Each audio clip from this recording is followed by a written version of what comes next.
Ocupé tu termo.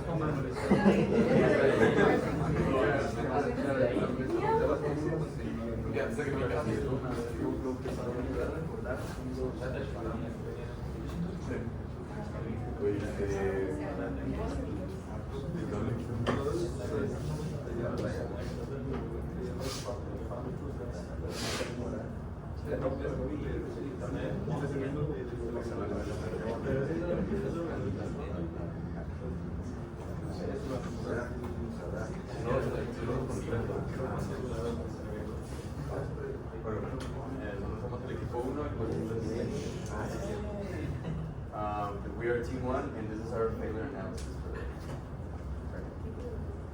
first. We have our contents from the presentations, basically our both our analysis of the piece, and then the analysis of that data, aside from the manufacturing process, hardness test, and our conclusions. So mainly the context, which everybody knows, is we have the cold rolling process of an electrical steel. We have a yoke, which is the one holding the pressure piston in the machine, and this piece will have failure, and will this fracture, given the high mechanical demands of the process, will raise concerns about the functionality and how much we can depend on the alternative and depend on this. So our focus for this is mainly to analyze the reasons for the failure, find out why it failed, how we can avoid it, and basically a full analysis, and just give us information to turn in so they can make the necessary improvements so that it doesn't happen again. So we start with our macro analysis. Well, this is the geometry we were given. That's the yoke and the piece that broke. That's obvious. It's a threaded piece on top. And we're dealing with, according to the information given to us, SAE 9840. Now, SAE 9840 steel has a chemical composition with various elements, as has already been stated. We have carbon having about 0.38, 0.43, manganese 0.70, silicon 0.20, nickel 0.85, chromium 0.7, molybdenum for 0.20, and this matters because when we actually check the analysis and microanalysis of the material, we need to prove that it still has the same composition. This will tell us if there's any other element causing corrosion or any other damage that could be affecting it.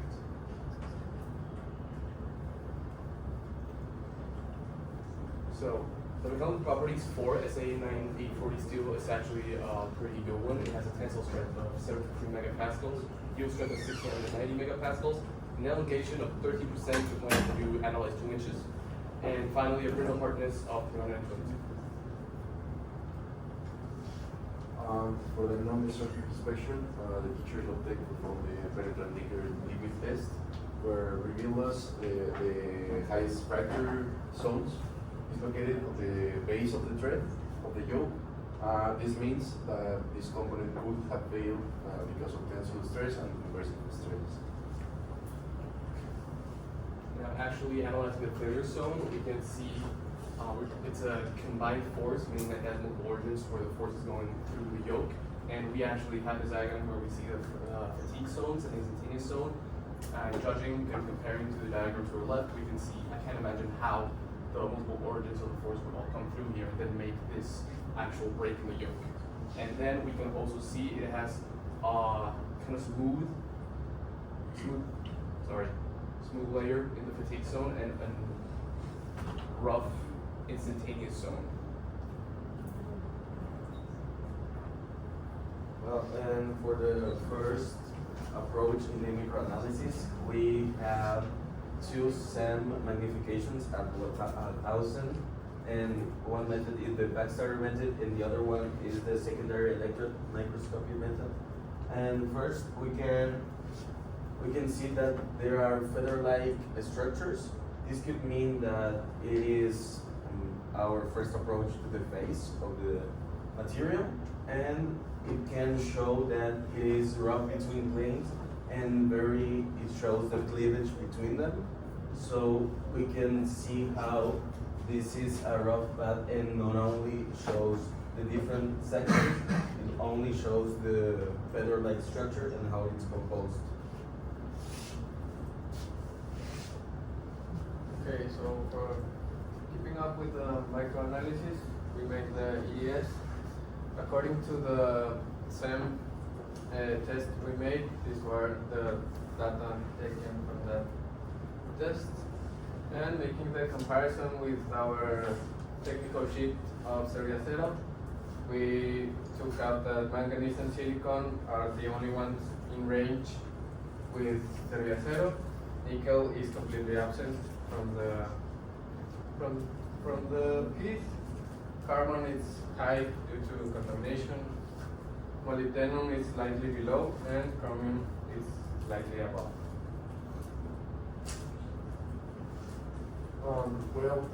Making also the analysis in the microscope, we can see the stress concentrations. We were able to see the transverse crack, here shown in the image, were revealed the plastic deformation and the brittle fracture, where also we noticed the secondary micro cracks, that means fatigue, and where are they located stress. Here you can see the beach mark in the image.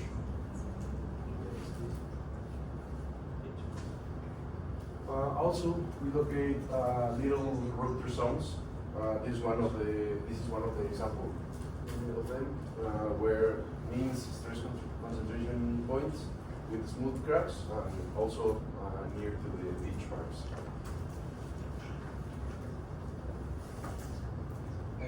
Another topographical analysis is the actual rough zone. So we actually see how it's kind of heterogeneous. So although it's a rough surface, it still has about the same level throughout all the image, except some specific points where we can actually see microcavities or small protrusions above or to the or lower. And this basically means it has some elevations and depressions that don't match with the material, and this probably comes from the actual moment it broke. And the final one really be just, I'm going to highlight it, these white points being the highest and the darkest being the lowest. Then dealing with the metallography analysis, we took the analysis of the failed sample and the sample without failure. And as we can see at first sight, they are very similar, but the one without failure has a structure with more faces than the other one. We can see the grains, and we can see the martensite with some parts with pearlite. This could mean that the treatment was different between them, or it was mistreated the first piece. And we can see that because it's only martensite, while the other one has more faces in them, showing that it could be represented by different treatment or a different material, as we mentioned, by the lack of nickel. And as we mentioned, there are some abnormal microstructures. As we saw this is the failed sample, we saw there are martensitic regions observed, and there are also some dark zones that was the pearlite. And as I mentioned, this could mean a mistreatment or the treatment is not completed. And as we see, these regions shows more pearlite than the other one, since it could be un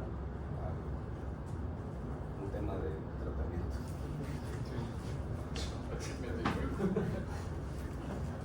Well, as my teammate said, to identify the microstructural, we have to understand the manufacturing processes. In this material, the first part is to cast the metal to have a board mold. Then the machining, like turning or drilling, and finally finishing. These processes help us to have less stress concentrators or parts like that.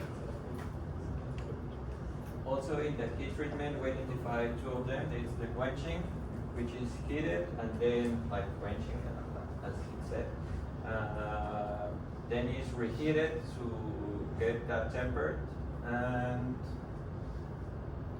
as a result, we had the perlite and the ferrite transform into martensite that is a very, very brittle microstructure that gives the material higher strength, toughness, and hardness.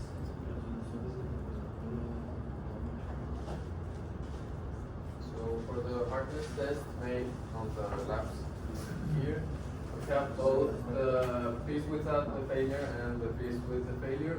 We have very similar values for beakers, and because we don't have a chart to compare beakers values, we convert this value to Grinnell and Rockwell to get a conclusion.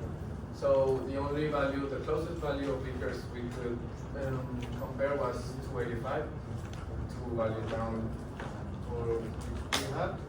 In Rockwell we have a value of 30, which it doesn't even appear on the Rockwell graph, meaning that it's lower, it has lower hardness than it should be. And confirming with the Grinnell chart, we have 277, and the lowest value is 330 in the Grinnell chart. Finally, we could conclude that first, we have an overload on the yoke. This is because we were talking to a teacher yesterday and noticing that it could be like the sheet had been stopped and then continue to the process. This means that we could have an overload that make the failure to the yoke. Also, as we were saying in all the presentation, it was a deficient percentage of nickel and not an absolute percentage. And also the harness. This means that we don't have the harness for the steel, and we're looking for in the next one. So what we suggest for Ternium is first take the quality control. This means that ensure that the provider is taking the 9840 steel because the steel that we have at this moment is this. And also take account that the yoke, as the engineer Jose Perez said, this yoke is a fuse for the machine. Just to take account that if this fails, it helps to other pieces of the rollings or in the machine will fail. So this is like the fuse, the security aspect of the machine. That's it.